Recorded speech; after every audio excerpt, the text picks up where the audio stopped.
आज है 22 अगस्त 2023 दिन मंगलवार। Welcome back to Clean News UP. चलिए देखते हैं उत्तर प्रदेश की 25 फटाफट बड़ी खबरों को। यूपी में अब निजी अकादमियों को भी मिलेगी मदद। खेलों को बढ़ावा देने के लिए योगी का ऐलान। मुख्यमंत्री ने कहा कि खेल गतिविधियों को बढ़ाने के लिए अब तक निजी क्षेत्र की खेल अकादमियों को सरकारी मदद नहीं मिलती थी। इसके लिए प्रदेश सरकार ने नीति में बदलाव करते हुए उन्हें मदद देने की व्यवस्था बनाई। कारण कई खिलाड़ी निजी अकादमियों से प्रशिक्षण प्राप्त कर आगे बढ़े। निजी अकादमियों को सरकार का सहयोग मिलने से खेल प्रतिभाओं को आगे बढ़ने के लिए और भी अवसर मिलेंगे। योगी जी ने कहा कि प्रदेश में खेल के प्रति रुचि व खेल की गतिविधियों को बढ़ाने के लिए हर गांव में खेल के मैदान और ओपन जिम विकसित किए जा रहे हैं।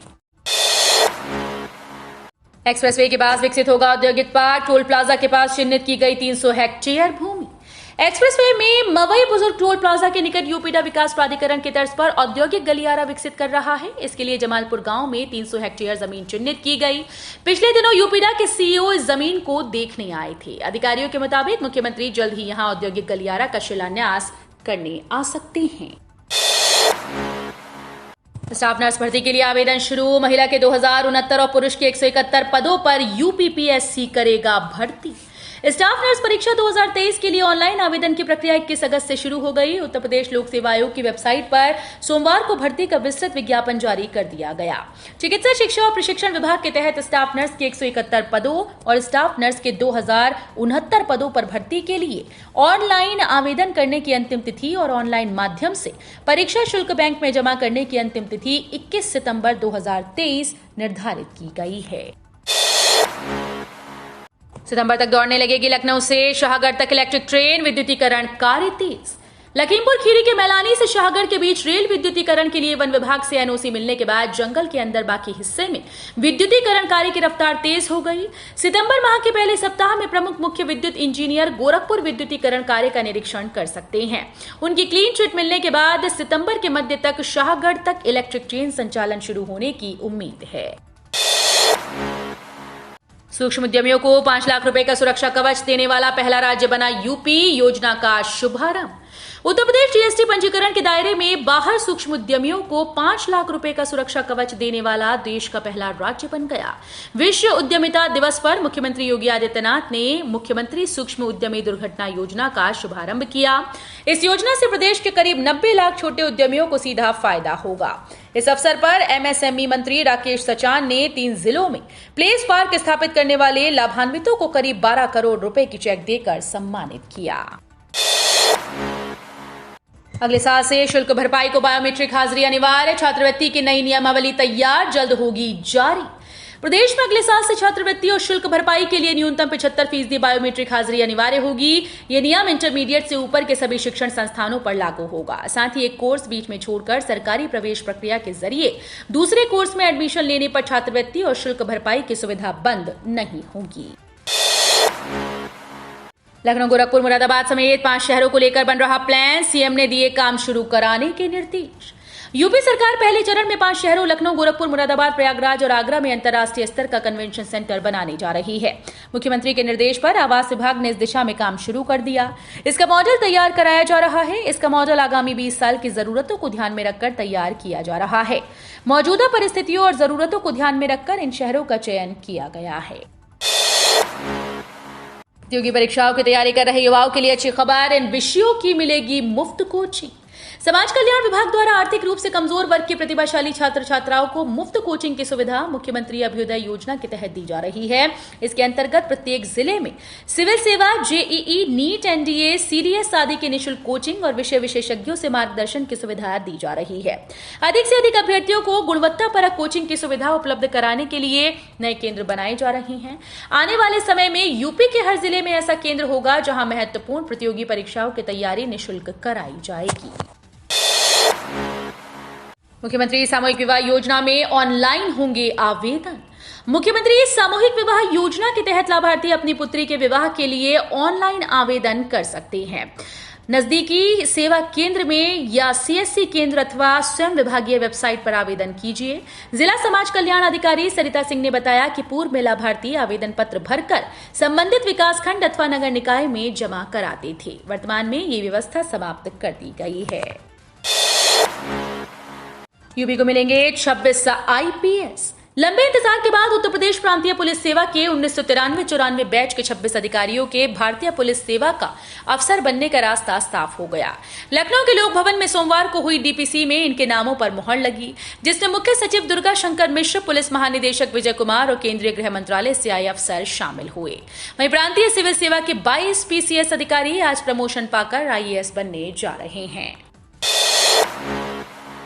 सांसदों का एयरपोर्ट पर सुविधाएं न मिलने का आरोप। लोकसभा की विशेषाधिकार समिति ने इंडिगो को भेजा सम्मन। लोकसभा की विशेषाधिकार समिति ने इंडिगो एयरलाइंस के एमडी राहुल भाटिया को सम्मन भेजकर 30 अगस्त को पेश होने का निर्देश दिया। दरअसल सांसदों ने आरोप लगाया कि उन्हें एयरपोर्ट्स पर प्रोटोकॉल के तहत सुविधाएं और शिष्टाचार नहीं मिल पा रहा। सांसदों के प्रोटोकॉल उल्लंघन की शिकायत पर विशेषाधिकार समिति ने सम्मन जारी किया है। यूपी में वारंट तामील कराने के लिए नियुक्त होंगे नोडल अफसर। डीजीपी विजय कुमार ने विभिन्न न्यायालयों में जारी होने वाले वारंट का तामीला कराने के लिए नोडल अफसर नामित करने का निर्देश दिया। उन्होंने सभी जिलों और पुलिस कमिश्नरेट से नोडल अफसरों की सूची भी मांगी। डीजीपी ने सर्कुलर जारी कर कहा कि वारंट तामीला की व्यवस्था के पर्यवेक्षण के लिए कमिश्नरेट स्तर पर अपर पुलिस उपायुक्त या सहायक पुलिस आयुक्त और जिला स्तर पर अपर पुलिस अधीक्षक या पुलिस उपाधीक्षक को नोडल अफसर नामित किया जाएगा। आगरा में अपना आशियाना खरीदने का एक और मौका। एडीए करेगा शास्त्रीपुरम हाइट्स की नीलामी। 272 फ्लैट की होगी बिक्री।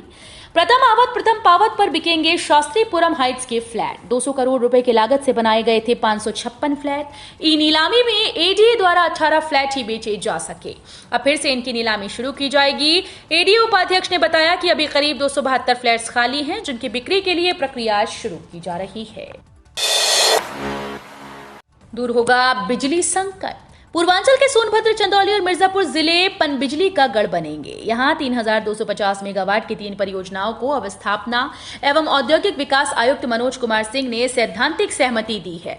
इन परियोजनाओं में करीब 15,000 करोड़ का निवेश होगा। इससे यहां 10,000 लोगों को रोजगार मिलेगा। वहीं आसपास का इलाका विकसित होगा और बिजली संकट दूर होगा। वाराणसी जिला जेल में बनेगा साहित्य अध्यात्म का माहौल। होंगी ऐसी सुविधाएं। वाराणसी जिला जेल के बंदी साहित्य अध्यात्म की पुस्तकें पढ़ेंगे, उनका मन बदलेगा। जरायम से रूह की दूरी बढ़ेगी और जब खुले आकाश में सांस लेंगे तब मन मिजाज सब बदला सुलझा नजर आएगा। तब समाज की मुख्य धारा उन्हें सहज स्वीकार कर लेगी। एक निजी संस्था की पहल ने जेल प्रशासन के सुधार कार्यक्रम को लेकर उत्साहित किया। संस्था पुस्तकालय स्थापित करेगी। धर्म अध्यात्म की किताबें ज्यादा होंगी। अपराध कम करने के लिए जेल स्तर पर भी विभिन्न सुधार कार्यक्रम चलाए जा रहे हैं। यूपी में गाड़ियों पर इन शब्दों को लिखने पर होगा चालान। सीएम योगी ने दिया निर्देश। गौतम बुद्ध जिले की यातायात पुलिस ने विशेष अभियान चलाकर पुलिस उपायुक्त अनिल कुमार यादव ने बताया कि वाहनों पर धर्म और जाति सूचक शब्द लिखना यातायात नियमों की अवहेलना है। उन्होंने बताया कि मुख्यमंत्री योगी आदित्यनाथ की ओर से इस संबंध में जारी निर्देशों के अनुसार आज जनपद में वाहन मालिकों पर कार्रवाई की गई। जाति और धर्म सूचक शब्द लिखे और शीशे पर काली फिल्म लगाने वाले 1000 से ज्यादा वाहनों के चालान काटे गए। मुख्यमंत्री योगी बोले, 6 वर्ष पहले यूपी का नाम सुनकर डरते थे लोग, पर अब सर्वाधिक निवेश वाला प्रदेश है। मुख्यमंत्री योगी आदित्यनाथ ने कहा कि यूपी देश का सर्वाधिक जनसंख्या वाला राज्य है। इसके बावजूद निवेशक यहां आना नहीं चाहते थे। लोग यहां आने से डरते थे। उत्तर प्रदेश का नाम सुनकर लोगों में भय पैदा होता था। पर नीति आयोग और आरबीआई की रिपोर्ट देखें तो पता चलेगा कि 6 वर्ष में यूपी देश का सर्वाधिक निवेश वाला राज्य बन गया है। यूपी में अब 9 से 12वीं कक्षा के छात्रों को भी मिलेंगी मुफ्त किताबें। सरकार खर्च करेगी 19.70 करोड़। अब राजकीय माध्यमिक स्कूल्स में पढ़ रहे कक्षा 9 से कक्षा 12 तक के विद्यार्थियों को निःशुल्क पाठ्य पुस्तकें दी जाएंगी। मुफ्त पाठ्य पुस्तकें मिलने से विद्यार्थियों को बड़ी राहत मिलेगी। अभी धन की कमी के कारण किताबें न खरीद पाने वाले गरीब घरों के छात्रों को बड़ी राहत मिलेगी। सीएम योगी ने 2 रोड स्वीपिंग मशीन समेत 17 वाहनों को दिखाई हरी झंडी। बोले, चमकेगा गोरखपुर। मुख्यमंत्री योगी आदित्यनाथ सोमवार को दोपहर बाद गोरखपुर पहुंचे। उन्होंने मंदिर परिसर से ही सफाई के लिए 17 वाहनों को हरी झंडी दिखाई। उन्होंने कहा कि गोरखपुर विकास के रथ पर सवार है। यहां ट्रिपल इंजन की सरकार है, जो लगातार गोरखपुर को चमकाने में लगा हुआ है। बता दें कि गोरखपुर शहर की सड़कों की साफ सफाई के लिए अब मशीनों का भी सहारा लिया जा रहा है। नगर निगम ने अपने नए वार्ड्स में साफ सफाई की तैयारियां तेज कर दी। इसके लिए नगर निगम ने 15 नई ट्रैक्टर ट्रॉली भी खरीद ली है।